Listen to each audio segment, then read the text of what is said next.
Post office schemes ఏంటి అసలు? చాలా మంది అసలు పోస్ట్ ఆఫీస్ స్కీమ్స్ లైట్ తీసుకుంటారు. అసలు ఇన్వెస్ట్మెంట్ అనగానే ఫస్ట్ బ్యాంక్స్ కానీ లేదా ఇన్సూరెన్స్ కంపెనీస్ కానీ వెళ్తారు, కానీ చాలా మంది పోస్ట్ ఆఫీస్ వాటిని పట్టించుకోరు. పోస్ట్ ఆఫీస్ కి మాత్రం 100% గవర్నమెంట్ గ్యారంటీ ఉంటుంది. ఈవెన్ స్టేట్ బ్యాంక్ కూడా లేదు. పోస్ట్ ఆఫీస్ ఆఫర్ చేస్తున్నటువంటి స్కీమ్స్ చెప్పమంటే ఏం చెప్తారు మీరు? సుకన్య సమృద్ధి యోజన ఆడపిల్లల కోసం ఉన్న అన్ని స్మాల్ సేవింగ్స్ స్కీమ్స్ లో కల్లా దీనికి హైయెస్ట్ ఇంట్రెస్ట్ రేట్ వస్తుంది. మనకి ఇంట్రెస్ట్ ఒకసారి అక్యుములేట్ అయితే అది మైనస్ అవటం అనేది అస్సలు జరగదు. నెక్స్ట్ వచ్చేసరికి సీనియర్ సిటిజన్ సేవింగ్స్ స్కీమ్. ఈ సీనియర్ సిటిజన్ సేవింగ్స్ స్కీమ్ ద్వారా మీకు క్వార్టర్లీ 61,000 రూపీస్ మీకు అకౌంట్ లో పెడుతుంది. వర్కింగ్ ఉమెన్, యంగ్ పర్సన్స్ కోసం ఉన్నటువంటి స్కీమ్స్ ఏంటి పోస్ట్ ఆఫీస్ లో? సో పోస్టల్ లైఫ్ ఇన్సూరెన్స్ అనే స్కీమ్ ఉంటుంది. సో ఎవరికైతే టర్మ్ ఇన్సూరెన్స్ ఎలిజిబిలిటీ ఉండదో వాళ్ళు ఈ పోస్టల్ లైఫ్ ఇన్సూరెన్స్ లో చేరొచ్చు. ఇప్పుడు యూజువల్ గా పోస్ట్ ఆఫీస్ స్కీమ్స్ కి సంబంధించి చేస్తున్నటువంటి మిస్టేక్స్ ఏంటి అసలు? సో లక్ష్యానికి అనుగుణంగా ప్లాన్ చేయండి. నమస్తే, నేను Kavitha. Welcome to I dream. మన దగ్గర అందుబాటులో ఉన్నటువంటి పోస్ట్ ఆఫీస్ స్కీమ్స్ ఏంటి మాట్లాడుకుందాం. మనతో పాటుగా ఉన్నారు ఫైనాన్షియల్ ఎక్స్పర్ట్ సాయిరామ్ గారు. సాయిరామ్ గారు నమస్కారం అండి. నమస్తే. యూజువల్గా పోస్ట్ ఆఫీస్లో స్కీమ్స్ ఉంటాయి అంటే అది పెద్దగా అవగాహన లేదు. దాని గురించి మాట్లాడుకోవాలంటే పోస్ట్ ఆఫీస్ స్కీమ్స్ ఏంటి అసలు? చాలా మంది అసలు పోస్ట్ ఆఫీస్ స్కీమ్స్ లైట్ తీసుకుంటారు. అసలు ఇన్వెస్ట్మెంట్ అనగానే ఫస్ట్ బ్యాంక్స్ కానీ లేదా ఇన్సూరెన్స్ కంపెనీస్ కానీ లేదా మ్యూచువల్ ఫండ్స్ వాటి మీద స్టాక్ మార్కెట్ వైపు వెళ్తారు, కానీ చాలా మంది పోస్ట్ ఆఫీస్ వాటిని పట్టించుకోరు. ఇది చాలా స్టడీ అండ్ ఫిక్స్డ్ రిటర్న్స్ ఇస్తుంటాయి. అండ్ వీటిని ఏంటంటే కన్జర్వేటివ్ ఇన్వెస్టర్స్కి చాలా బాగా సూట్ అవుతూ ఉంటాయి. అండ్ ఇదేంటంటే భారత ప్రభుత్వం బ్యాక్ చేస్తుంది. సో మిగిలిన ఏ ఇన్వెస్ట్మెంట్స్కి ఇంత బ్యాకింగ్ అనేది లేదు. ఒక ఎల్ఐసి ఆఫ్ ఇండియాకి మాత్రం ఉంది 100% government guarantee. Even state bank కూడా లేదు. కానీ పోస్ట్ ఆఫీస్కి మాత్రం 100% గవర్నమెంట్ గ్యారంటీ ఉంటుంది. సో మనం పోస్ట్ ఆఫీస్లో కనుక మనీ పెడితే కనుక అసలు నష్టభయం అనేది ఉండదు. సో నష్టభయం లేకుండా ఇన్వెస్ట్ చేయాలనుకునే ఇన్వెస్టర్స్కి అయితే ఇది చాలా బాగా సూట్ అవుతాయి. అండ్ ఇందులో ఉండే ఇన్వెస్ట్మెంట్ ఆప్షన్స్ చూస్తే 2 years నుంచి 15 years ఇంకా ఎక్కువ కూడా ఉండే స్కీమ్స్ ఉన్నాయి. So wide variety of schemes. So ఒక్కొక్క ఇన్వెస్టర్స్ యొక్క లైఫ్ గోల్ బట్టి ఉన్నాయి. సో ఇప్పుడు best schemes 3-4 post office offer చేస్తున్నటువంటి స్కీమ్స్ చెప్పమంటే ఏం చెప్తారు మీరు? సో ఫస్ట్ వచ్చేసరికి అందరికీ పాపులర్ అండి సుకన్య సమృద్ధి యోజన. ఆడపిల్లల కోసం. సో ఆడపిల్లల కోసం ఇది 2014లో గవర్నమెంట్ స్టార్ట్ చేశారు. సో ఇదేంటంటే ఉన్న అన్ని స్మాల్ సేవింగ్స్ స్కీమ్స్ లో కల్లా దీనికి హైయెస్ట్ ఇంట్రెస్ట్ రేట్ వస్తుంది. Correct 8.2% interest rate. సో ఇందులో కనుక ఫర్ ఎగ్జాంపుల్ ఇయర్కి 1,00,000 రూపాయలు ఇన్వెస్ట్ చేసుకుంటూ వెళ్తే ఒక 1 year ఏజ్ ఉన్న పాప పేరు మీద 1 lakh per year ఇన్వెస్ట్ చేసుకుంటూ వెళ్తున్నారు అనుకోండి. 21 years వచ్చేసరికి ఆ పాపకి 46 lakhs ఉంటాయి. సో అండ్ వీటికి ఏంటంటే ఈ అమౌంట్ పోవటం అనేది జరగదు ఇక, ఎందుకంటే మనకు గవర్నమెంట్ హామీ ఇస్తుంది. మనకి ఇంట్రెస్ట్ ఒకసారి అక్యుములేట్ అయితే అది మైనస్ అవటం అనేది అస్సలు జరగదు. సో చాలా సేఫ్టీ అండ్ హై రిటర్న్ వచ్చే ఫిక్స్డ్ ఇన్కమ్ ప్రోడక్ట్ ఈ సుకన్య సమృద్ధి యోజన. నెక్స్ట్ వచ్చేసరికి సీనియర్ సిటిజన్ సేవింగ్స్ స్కీమ్. ఇదేంటంటే వృద్ధులకి. సో ఎవరైతే రిటైర్ అయ్యారు, కొంచెం స్టడీ ఇన్కమ్ చూస్తున్నారు, సో వాళ్ళకు కూడా ఇది మంచి స్కీమ్. సో ఇందులో ఏంటంటే మ్యాక్సిమం 30 lakhs వరకు ఇన్వెస్ట్ చేయొచ్చు. ఓకే. ఇందులో కూడా హైయెస్ట్ ఉంటుంది మళ్ళీ 8.2%. సో ఇందులో వచ్చేసరికి 80C కింద ట్యాక్స్ బెనిఫిట్ కూడా ఉంటుంది. అండ్ ఎవరైతే 30 lakhs ఇన్వెస్ట్ చేస్తారో వాళ్ళు పర్ క్వార్టర్ 61,000 రూపీస్ పెన్షన్ కింద తీసుకోవచ్చు దీని నుంచి. ఓ, పోస్ట్ ఆఫీస్ డైరెక్ట్గా ఇస్తుంది అలా? యా. సో త్రూ పోస్ట్ ఆఫీస్లో మీరు ఇన్వెస్ట్ చేస్తే ఈ సీనియర్ సిటిజన్ సేవింగ్స్ స్కీమ్ ద్వారా మీకు క్వార్టర్లీ 61,000 రూపీస్ మీకు అకౌంట్లో పడిపోతాయి. Okay. And it's backed by government of India. So ups and downs అస్సలు ఉండవు. నెక్స్ట్ పీపీఎఫ్, ప్రజా భవిష్య నిధి. సో ఇదేంటంటే కొంచెం long term investment product. So 15 years ఉంటుంది.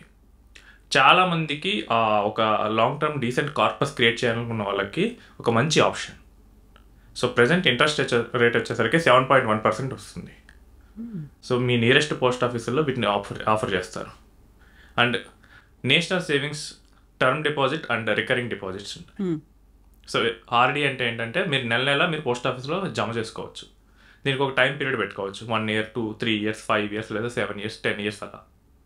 సో దాని ప్రకారం మీరు నెల జమ చేసుకుంటే వెళ్ళొచ్చు.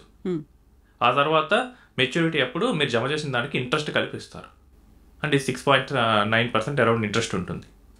అండ్ టర్మ్ డిపాజిట్స్ అంటే ఇవి మన ఎఫ్డీ లాగే. ఓకే. సో పోస్ట్ ఆఫీస్లో కూడా ఎఫ్డీ లాగా చేసుకోవచ్చు.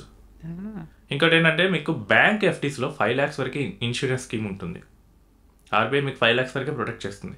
మీరు పోస్ట్ ఆఫీస్లో 1 crore పెట్టినా 10 crores పెట్టినా లిమిట్ లేదు.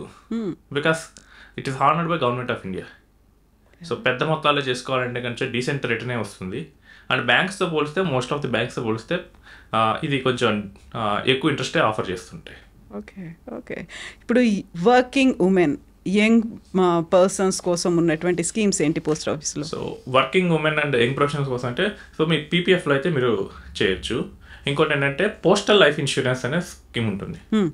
సో ఇదేంటంటే చిన్న ఉద్యోగాలు చేసే వాళ్ళకి, సో ఎవరికైతే టర్మ్ ఇన్సూరెన్స్ ఎలిజిబిలిటీ ఉండదో వాళ్ళు ఈ పోస్టల్ లైఫ్ ఇన్సూరెన్స్లో చేరొచ్చు. సో దీనిలో ఉండే అడ్వాంటేజ్ ఏంటంటే ఇది డైరెక్ట్గా ఎంప్లాయీస్ చేత ఈ పోస్ట్ ఆఫీస్ రన్ చేయబడుతుంది కాబట్టి ఏజెన్సీ కమిషన్స్ ఉండవు. సో మనకి రిటర్న్ అనేది ఎక్కువ వస్తుంది. ఓకే. ఇంకోటి ఏంటంటే పీపీఎఫ్ మనం ఇందాక డిస్కస్ చేసినట్టు, సో ఒక డీసెంట్ కార్పస్ చేసుకోవడానికి మన 30s కెరియర్ స్టార్టింగ్లో ఉండేవాళ్ళు స్టార్ట్ చేసుకోవచ్చు. చాలామంది హోమ్ లోన్స్ పీపీఎఫ్ డౌన్ పేమెంట్తో కూడా క్లియర్ చేసిన వాళ్ళు ఉన్నారు. ఇంకోటి ఏంటంటే రీసెంట్గా 2023లో మహిళా సమ్మాన్ సేవింగ్స్ స్కీమ్ అని చెప్పి తీసుకొచ్చారు గవర్నమెంట్. ఓకే. సో ఇది ఎక్స్క్లూజివ్లీ ఫర్ ఉమెన్. ఇది 2 lakhs వరకు ఇన్వెస్ట్ చేయొచ్చు. ఇందులో 2 years వరకు పెట్టుకోవచ్చు.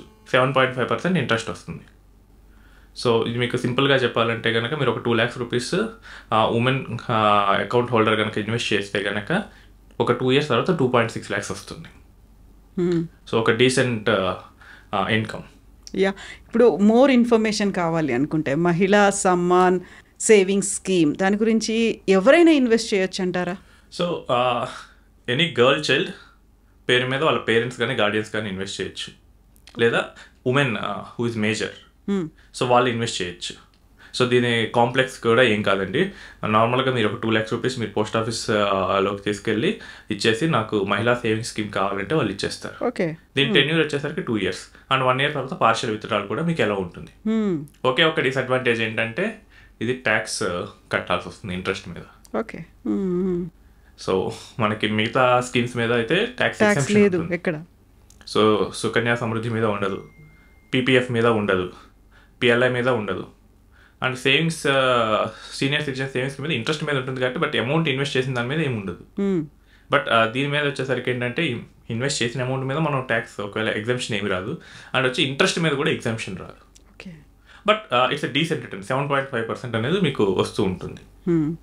సో ఇప్పుడు లిక్విడిటీ గురించి మాట్లాడుకుంటే పోస్ట్ ఆఫీస్ స్కీమ్లో లిక్విడిటీ అనేది కూడా ఉంటుందా? లిక్విడిటీ అనేది స్కీమ్ టు స్కీమ్ వేరీ అవుతుందండి. సో మీరు సుకన్యలోకి వెళ్తే లిక్విడిటీ ఇస్ హార్డ్. సో మీరు గర్ల్ చైల్డ్కి 21 years or 18 years ఏదైతే అది వచ్చే వరకు మీరు వెయిట్ చేయాల్సింది. సో ఆ మధ్యలో తీసుకోవడం అనేది కుదరదు. అండ్ పోస్ట్ ఆఫీస్ ఆర్డీ కనుక అయితే కనుక మీరు డిస్కంటిన్యూ చేస్తే కనుక 3 years వరకు మీరు వెయిట్ చేయాల్సింది. సో మీరు ఆ 3 years వరకు అది డిస్కంటిన్యూడ్ అకౌంట్గా మారిపోతుంది. ఆ తర్వాత మీరు తీసుకోగలరు. పీపీఎఫ్కి వచ్చేసరికి 4th year నుంచి 7th year వరకు మీకు పార్షియల్ విత్డ్రాల్ అనేది ఉంటుంది. ఆ తర్వాత మీకు పీపీఎఫ్లో విత్డ్రా చేయలేరు. అండ్ సీనియర్ సిటిజన్స్ స్కీమ్ వచ్చేసి ఉంటుంది. ఇదైతే కనుక మీరు 1 year తర్వాత ఇంట్రెస్ట్ రేట్ మీద 1% పెనాల్టీ కట్టేసి మీరు తీసుకోవచ్చు. ఓకే. అండ్ పోస్ట్ ఆఫీస్లో ఇంకొక స్కీమ్ కూడా ఉంటుంది, మంత్లీ ఇన్కమ్ స్కీమ్ అని. సో దానిలో కూడా మీకు లిక్విడిటీ ఉంటుంది. మీరు కనుక వద్దనుకుంటే కనుక వాళ్ళు కట్టిన పే చేసి ఆఫర్ చేసే ఇంట్రెస్ట్లో మీకు 1% తగ్గించేసి మీకు ఇచ్చేస్తారు. ఓకే. సో లిక్విడిటీ కూడా కొన్ని స్కీమ్స్కి అయితే చాలా ఎక్కువ ఉన్నాయి. సీనియర్ సిటిజన్కి మంత్లీ ఇన్కమ్ స్కీమ్కి ఎక్కువ ఉంటాయి. బట్ లాంగ్ టెన్యూర్ స్కీమ్స్కి అయితే మీకు ఉండవు. సో ఇప్పుడు పోస్ట్ ఆఫీస్ స్కీమ్స్లో పాసివ్ ఇన్కమ్ సేవింగ్స్ స్కీమ్ ఇలాంటిది ఏదైనా ఉంటుందా? యూజువల్గా వచ్చే కామన్ పబ్లిక్కి మన ఆడియన్స్కి వచ్చే డౌట్ ఇది. సో పోస్ట్ ఆఫీస్లో ప్యాసివ్ ఇన్కమ్ కోసం 2 రకాలు ఉన్నాయండి. సో ఒకటి ఏంటంటే సీనియర్ సిటిజన్స్. సో ఇందులో కనుక మనం ఒకేసారి లంసమ్ అమౌంట్ వేసేసి మంత్లీ కానీ క్వార్టర్లీ కానీ యాన్యువల్లీ కానీ మనకు నచ్చిన మోడ్లో మనం ఇంట్రెస్ట్ తీసుకోవచ్చు. సో ఆ ఇంట్రెస్ట్ కూడా చాలా ఎక్కువ డీసెంట్గానే వస్తుంది, 8.2%. అండ్ ఇంకోటి ఏంటంటే మంత్లీ ఇన్కమ్ స్కీమ్. సో ఇందులో 9 lakhs వరకు జాయింట్ అకౌంట్ మీద చేసుకోవచ్చు. సింగిల్ అయితే 4.5 lakhs. సో ఇక్కడ ఏంటంటే మీరు ఒక 9 lakhs కనుక ఇన్వెస్ట్ చేస్తే వైఫ్ అండ్ హస్బెండ్ పేరు మీద మంత్లీ 5,500 రూపీస్ చేంజ్ మీరు ఇన్కమ్ కింద తీసుకోవచ్చు. ఇంకొకటి వచ్చేసరికి ఏంటంటే ఎఫ్డి లాడరింగ్. సో మనం పోస్ట్ ఆఫీస్లో దాన్ని టర్మ్ డిపాజిట్స్ అంటాం. సో మీరు ఇయర్ ఒక టర్మ్ డిపాజిట్, నెక్స్ట్ 2 years ఒకటి, 3 years ఒకటి అలా మీరు వేశారనుకోండి. ఒక్కసారి 3 years తర్వాత మీకు ఎవ్రీ ఇయర్ ఒక టర్మ్ డిపాజిట్ అనేది వస్తూనే ఉంటుంది. ఓకే.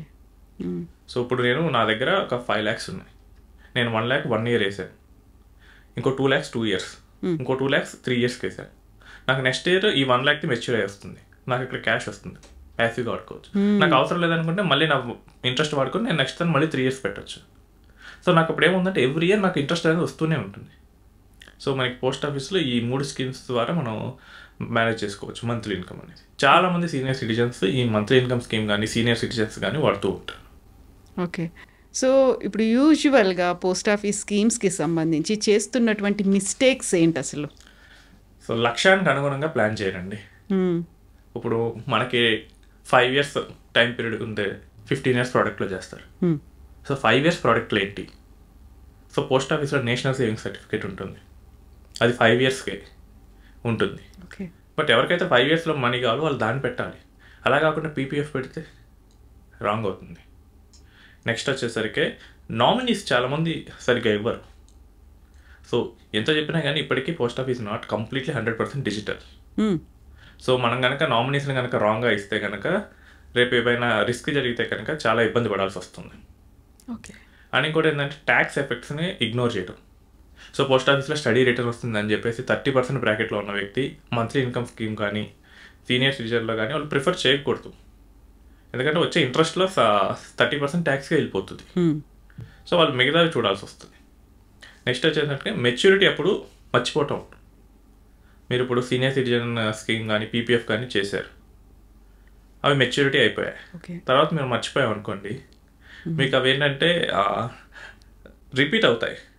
అప్పుడు ఏంటంటే మీరు స్టార్టింగ్ ఏ ఇంట్రెస్ట్ మీద అయితే చేశారో ఆ ఇంట్రెస్ట్ కాకుండా అప్పుడున్న ఇంట్రెస్ట్ రేట్ మీద వెళ్తాయి. పోస్ట్ ఆఫీస్ ఆర్డీస్ ఉంటాయండి. సో ఇవి ఏంటంటే మీరు 5 years పీరియడ్ తీసుకుంటారు. చాలామంది విలేజెస్లో పాపులర్ ఇది. సో విలేజెస్లో ఉమెన్ కానీ సో పెన్షనర్స్ కానీ తెలుగు స్టేట్స్లో పెన్షన్ అనేది చాలా ఎక్కువ వస్తుంది when compare to other things other states. So వాళ్ళు ఏం చేస్తారంటే పెన్షన్ రాగానే ఆ 4,000 పెన్షన్ రాగానే ఒక 1,000 or 2,000 రూపీస్ ఈ పోస్ట్ ఆఫీస్ స్కీమ్లో చాలామంది ఇన్వెస్ట్ చేస్తుంటారు. ఎప్పుడైతే వీళ్ళు మర్చిపోయారు అనుకోండి 5 years అయిపోయింది అనేది, ఇప్పుడు ఏమవుతుందంటే ఇది దీన్ని సేవింగ్స్ అకౌంట్ ఇంట్రెస్ట్ రేట్ ఇస్తుంది దానికి. ఇన్స్టెడ్ ఆఫ్ గెటింగ్ 7% వాళ్ళకి 4% రావచ్చు. సో ఇదేంటంటే పోస్ట్ ఆఫీస్ కంప్లీట్గా డిజిటల్ కాకపోవడం వల్ల ఈ ప్రాబ్లం అయితే ఉంది. సో మనం ఏంటంటే మెచ్యూరిటీని డేట్స్ని కరెక్ట్గా గుర్తుపెట్టుకోవాల్సి వస్తుంది. ఇన్వెస్ట్మెంట్స్ అనేది ఎలా చేయాలి పోస్ట్ ఆఫీసుల్లో? సో ఇన్వెస్ట్మెంట్స్ అంటే కొన్ని స్కీమ్స్ అయితే కనుక మీరు డైరెక్ట్గా ఆన్లైన్లో కూడా చేసుకోవచ్చు. సో దానికి మీకు Aadhaar card and pan card కావాలి. సో ఇండియన్ పోస్ట్ వెబ్సైట్కి రీచ్ అయ్యి మీరు స్టార్ట్ చేయొచ్చు. బట్ ఆ పిఎల్ఐ స్కీమ్స్ కానీ హెవీ ఇన్వెస్ట్మెంట్స్ ఉండే సీనియర్ సిటిజన్స్ కానీ సో ఇలాంటి వాటికి వచ్చేసరికి మీరు నియరెస్ట్ పోస్ట్ ఆఫీస్ అయితే వెళ్ళాల్సి వస్తుంది.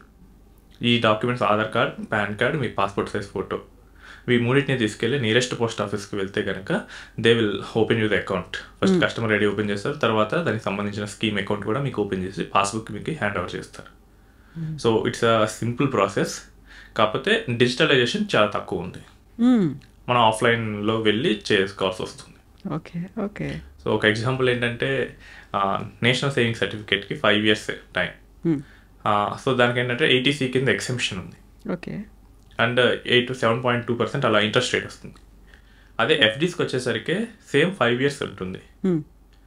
వాటికి కూడా ఇంట్రెస్ట్ రేట్ అరౌండ్ 6.9 నుంచి 7 వరకు ఉంటుంది. Mostly 6.5 to 7. మోస్ట్ బ్యాంక్స్, పెద్ద బ్యాంక్స్ అన్నీ అవే ఆఫర్ చేస్తున్నాయి. కాకపోతే ట్యాక్స్ ట్రీట్మెంట్లో కంప్లీట్గా డిఫరెంట్ ఉంటుంది. సో ఎవరైతే ఎఫ్డీలో ఇన్వెస్ట్ చేస్తారో వాళ్ళ ఇంట్రెస్ట్ ఎవ్రీ ఇయర్ ట్యాక్సిబుల్ అవుతుంది. బట్ ఎవరైతే ఎన్ఎస్సీలో ఇన్వెస్ట్ చేస్తారో వాళ్ళు ఓన్లీ లాస్ట్ ఇయర్ వచ్చే ఇంట్రెస్ట్ మీద ట్యాక్స్ కట్టాలి. సో మనకి ఎన్ఎస్సీ చాలా సింపుల్, ట్యాక్స్ పరంగా రిటర్న్స్ పరంగా కూడా ఎక్కువ వస్తుంది. బట్ మీరు నియరెస్ట్ పోస్ట్ ఆఫీస్కి వెళ్ళి చేయాల్సి వస్తుంది. సో ఇలాంటి ఆన్లైన్లో అంత తొందరగా దొరకవు. సో మీరు వెళ్ళి కొంచెం వర్క్ అయితే ఉంటుంది. వాళ్ళు కంప్లీట్గా డిజిటలైజేషన్ అవ్వకపోవటం వల్ల. అదర్వైజ్ మిగతాదంతా సేఫ్గా సెక్యూర్డ్గా ఉంటుంది గవర్నమెంట్ది కాబట్టి. ఇంకా చాలా సేఫ్ అండ్ సెక్యూర్గా ఉంటుందండి. అండ్ సీనియర్ సిటిజన్స్ చాలా యూస్ అవుతుంది. సీనియర్ సిటిజన్స్ కానీ ఎవరైతే రిస్క్ వద్దనుకుంటున్నారో వాళ్ళకి చాలా యూస్ఫుల్ ప్రోడక్ట్స్. ఎస్ అండి, థ్యాంక్ యూ అండి.